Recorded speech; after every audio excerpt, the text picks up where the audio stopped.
Yawning Abyss by D.M. Wright-Moore. The sun rose and fell, its relentless path carving bright, searing arcs across the sky, but the boy no longer counted. He had tried once, etching jagged marks into the raft's edge with a splintered shard of wood, desperate to impose some kind of order on the vast, formless chaos of his days. At first it offered a fragile sense of control, a faint whisper of hope that each sunrise might carry him closer to rescue, to land, to anything. But the sea stretched forever, an unbroken expanse of grey-blue sameness, and so did the days. The infinite horizon yawned wide and indifferent, much like the rolling hills near his home once did. Those hills had promised freedom, adventure, but now the horizon mocked him with its inescapable isolation. Slowly the marks lost their meaning. Time had betrayed him, and the boy stopped carving, leaving himself adrift in a world where nothing ever changed and no one was coming. The ocean sprawled endlessly, its shimmering surface a cruel facade of tranquility. Beneath the fragile sheen of sunlight lay a void of infinite black, a yawning abyss that seemed to call to him, murmuring of its depthless hunger. The waves rose and fell with a cold mechanical rhythm, not soothing, not violent, but disturbingly precise. They didn't crash or roar, they sighed, an endless, deliberate breath that filled the air with a dreadful patience. The sea was alive in its waiting. Behind him the old man lay unmoving, his stillness heavier than the whispers of the water. The boy didn't look back. Whatever comfort the man's presence once offered had faded, leaving him alone with the boundless sea and the shadow that lingered beneath it. The shadow drifted with the current, its shape shifting, formless yet deliberate, as though it were a part of the water itself. And yet when the boy's eyes lingered too long, he imagined glinting eyes, unblinking, patient, watchful. It wasn't chasing him, it wasn't hunting. It was waiting, as though it had always been there, woven into the fabric of the sea, tied inextricably to his fate. What lay below, hidden in the endless dark? He didn't know, couldn't know, and the thought struck him cold. The unknown wrapped around him, a silent predator stalking from unseen depths. It wasn't just vast, it was unknowable, a threat too large and too ancient to understand. The boy felt small, unbearably exposed, as if the ocean itself might reach up and claim him at any moment, its indifference more terrifying than any act of malice. The old man had been a captain once, a towering presence of grit and resolve, unyielding even as the ship splintered into the unforgiving sea. When the boy first clawed his way aboard the life raft, it was the captain's booming voice and unshakable hands that steadied him, a lighthouse against the storm. The man had radiated hope, his determination as sharp and unwavering as the horizon. "We'll find land," he had said, his words cutting through the boy's terror like a lifeline. "We'll make it," he had promised, his voice defiant even as seawater dripped from his beard and pooled at his feet. But the last time he spoke, his words carried a different weight. "Do you see it?"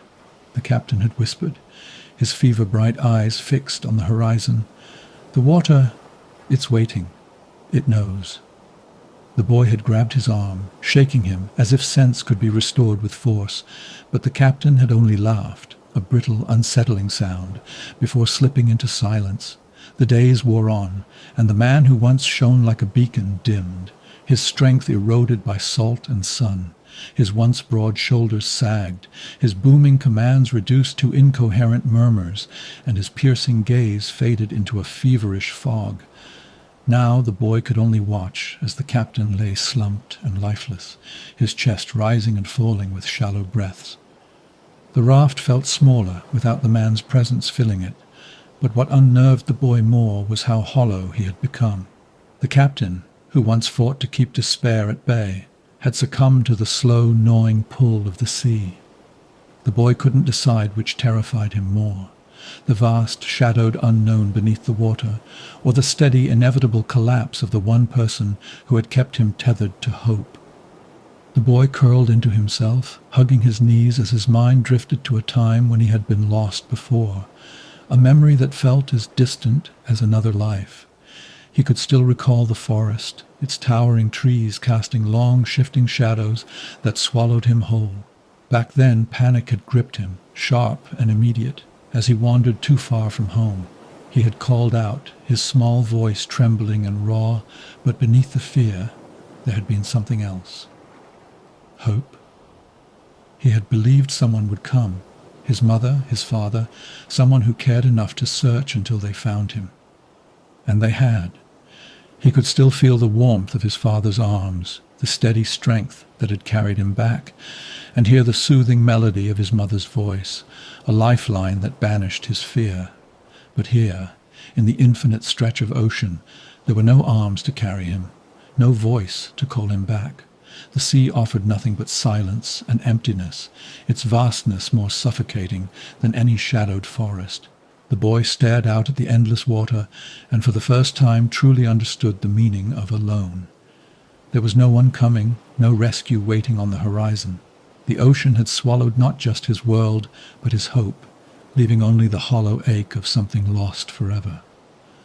The boy glanced across the raft at the old man, his pale, slack face framed by the harsh light of the sun. The captain had been like this for what felt like forever, eyes shut, body limp, barely breathing. A part of the boy envied him. At least the man had escaped, sinking into some kind of oblivion where the sun didn't scorch his skin and the salt didn't bite at his raw lips. Maybe, the boy thought, the captain was dreaming of home, of land, of a place where the water didn't stretch endlessly into nothing. The boy toyed with the idea of waking him, desperate for a fragment of conversation, a shred of sanity to anchor him in this timeless, shapeless void. But he hesitated, the memory of the last time still fresh and unsettling. Each time the captain's eyes fluttered open, they were glassy, unfocused, as if looking past him into some distant horizon or something unseen. His voice, when it came, was worse, disjointed whispers, fragments of words, tangled and nonsensical, like a language warped by fever and despair. The last time the boy had murmured, "Captain, the canteen is almost empty." The man had stirred just enough to meet his gaze. For a moment, their eyes locked, and the boy wished they hadn't. There was something hollow in that stare, something distant and wrong. "Endless," the captain rasped, his voice little more than a ghost of sound. His cracked lips barely moved as he repeated the word, softer this time. "Endless." Then his eyes slid shut again, leaving the boy to sit alone under the crushing heat, his body trembling despite the sun's oppressive weight. It wasn't just the captain's frailty that terrified the boy. It was the way he seemed to drift somewhere unreachable, muttering to the void as if in communion with the sea itself. The boy wondered, with growing unease, if the captain saw it too, the shadow beneath the waves, or if his fevered mind had conjured something even worse. Whatever haunted him, his disjointed words clung to the boy like the ever-present salt, heavy and inescapable, leaving behind a dread that felt more real than the water beneath them. At first the boy hadn't noticed anything different. The captain's stillness had become normal, just another silence in the unending monotony of their drift. But something gnawed at the edges of the quiet, drawing the boy closer. His voice wavered as he whispered, "Captain?" No answer. No movement. Just the low sigh of the waves and the faint tang of decay on the air. The boy crept nearer, heart pounding, until he could see the truth that had been waiting for him. The captain's face was drawn and pale, his lips cracked and dry, his sunken eyes fixed on the endless sky. A chill spread through the boy's chest as he reached out, his trembling hand brushing the man's arm. The skin was cold, unnervingly still. For a moment he couldn't move, couldn't breathe, as the realization swept over him like the crushing weight of the tide. The man who had once been his guide, his hope, his anchor, was gone. The boy sat frozen, the small raft shrinking around him as the vastness of the ocean pressed in, and somewhere below the shadow waited, silent and unseen. The boy's fingers gripped the edge of the raft, knuckles white as he whispered promises to himself, of land, of rescue, of salvation. But the words felt brittle, their meaning swallowed by the vastness around him, lost in the endless rhythm of the waves. Why me? The thought rose in his mind, sharp and bitter, but when he tried to give it voice, the weight in his chest reduced it to a ragged gasp. His eyes flicked to the captain's lifeless body, and a tangled knot of emotions churned inside him. Anger, sorrow, and a strange, bitter envy. At least the captain was done waiting. The boy slid to the raft's edge, his legs dangling over the side, his gaze fixed on the dark water below. His breaths came shallow and uneven as the days, weeks, of clinging to hope unraveled around him. For so long he had gripped the raft's splintered edges, as if holding tight could keep him connected to a world he barely remembered. But now that grip felt meaningless. The raft wasn't a lifeline. It wasn't salvation. It was a drifting cage, suspended over something vast, endless, and unknowable. The boy's pulse quickened as the thought crept in. Maybe the sea wasn't holding him captive. Maybe it was waiting for him to let go. The boy blinked hard, his vision blurring, and for an instant he saw them. His parents, their forms drifting just beneath the surface, arms outstretched. But something was wrong. Their faces, once so full of warmth and love, were pale and bloated, their features distorted as though the sea itself had claimed them. Dark, hollow sockets stared back at him, where their eyes should have been, and their sagging skin peeled away in places, exposing gleaming bone beneath. The sharp, sickly stench of decay seemed to rise from the water, choking the air around him.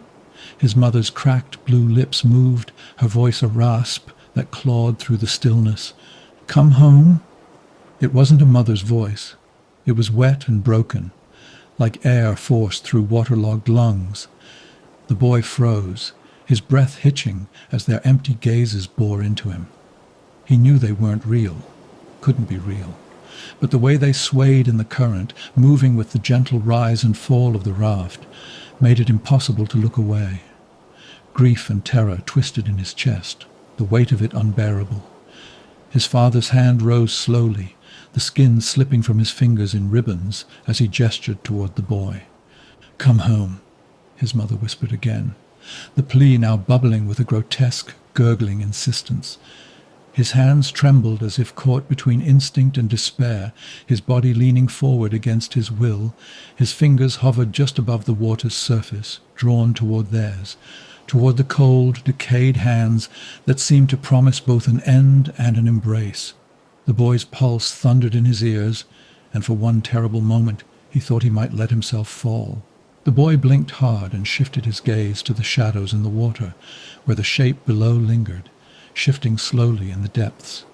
It never rose, never sank, its presence as unyielding as the burning sun above.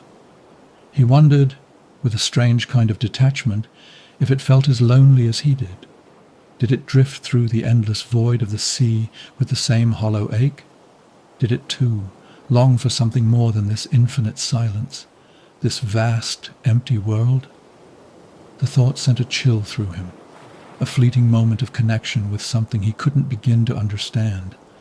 The raft felt smaller than ever, little more than a splinter of wood adrift in an endless, uncaring sea. Above him, the sky stretched vast and relentless, offering no escape, no shelter from the merciless sun. Below, the shadow waited, its patience as oppressive as the water itself. The boy turned his head to the captain's lifeless form, the stillness a grim testament to what the sea had already claimed. The boy's breath caught as he stared, his chest tightening under the weight of realization. The captain was gone. The raft wasn't safe, and there was no horizon, no rescue waiting beyond it. Slowly, the fragile thread that had kept him tethered to hope unraveled, snapping under the crushing despair of the endless water and the waiting dark. He slid off the edge of the raft, the water rising to meet him, cool and gentle against his sun-scorched skin. For a fleeting moment, it felt like a balm, a distant echo of better days, of shaded streams and summer rains. He treaded water briefly, his gaze fixed on the vast emptiness around him, the horizon a cruel, unbroken line. Then with a shuddering breath, he let go, surrendering to the pull of despair as the shadows beneath opened to receive him. His body fought at first, instinct kicking against the water as his chest burned, air rushing from his lungs in frantic bursts. Images flashed through his mind, a father's strong arms, a mother's soothing voice, the golden glow of a place he'd once called home. For a moment he reached for it, desperate to hold on, but the memory crumbled, brittle and fragile, slipping away like grains of sand through his fingers. The sea pressed around him, vast and unyielding, its touch cool and all-encompassing. He stopped kicking. He stopped reaching. The darkness tightened its grip, and he let it. His thoughts quieted, fading like whispers lost to the wind. The heaviness of the water became a strange comfort, muffling the world and its pain. His eyes fluttered shut as the endless dark embraced him, vast and eternal, pulling him deeper into its waiting silence. The creature didn't follow him. It didn't need to. It had always been there, woven into the fabric of the sea, a constant presence in the depths. It watched as it always had, patient and unblinking, its vigil uninterrupted by the boy's descent. It would never leave, never waver. The boy had surrendered, but the creature would remain, bound to the endless dark, as eternal and unyielding as the sea itself. And so the boy sank, his small form swallowed by the vast expanse below, leaving the world of light and air behind. The creature lingered, a silent witness to his final quiet surrender. Above, the surface remained unbroken, the endless ocean vast and uncaring, its emptiness stretching on forever. Young boy all alone in the dark, clinging to hope on this fragile ark. Captain's breath fades with the night. Stars above offer cold, empty light. Waves crashing against dreams of flight. Silent whispers in the dead of night. Old man's eyes close tight, leaving the boy to endless plight.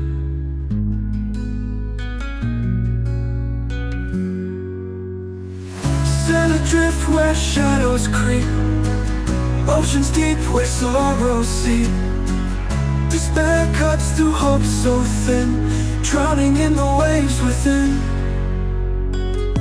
Silent tears mix with salt and rain.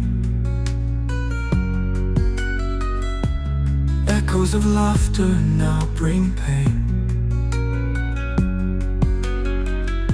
The captain's gone, left the boy's side. No compass now to be his guide.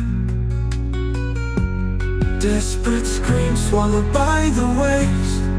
No rescue comes, no one saves. Lonely heart falls to despair. An empty sea, endless stare. A sullen vow whispered softly to the stars that seem so lofty. In the sea I'll find my peace, as the waters swallow his pleas.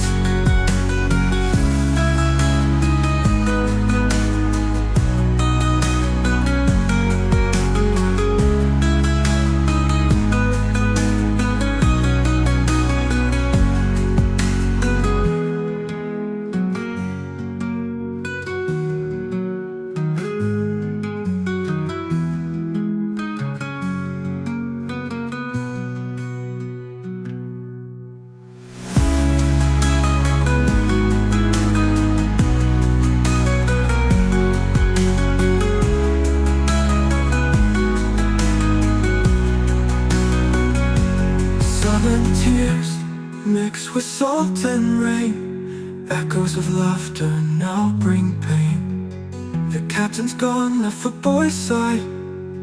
No compass now to be his guide. Desperate screams mixed with salt and rain. Echoes of laughter now bring pain. The captain's gone, left the boy's side.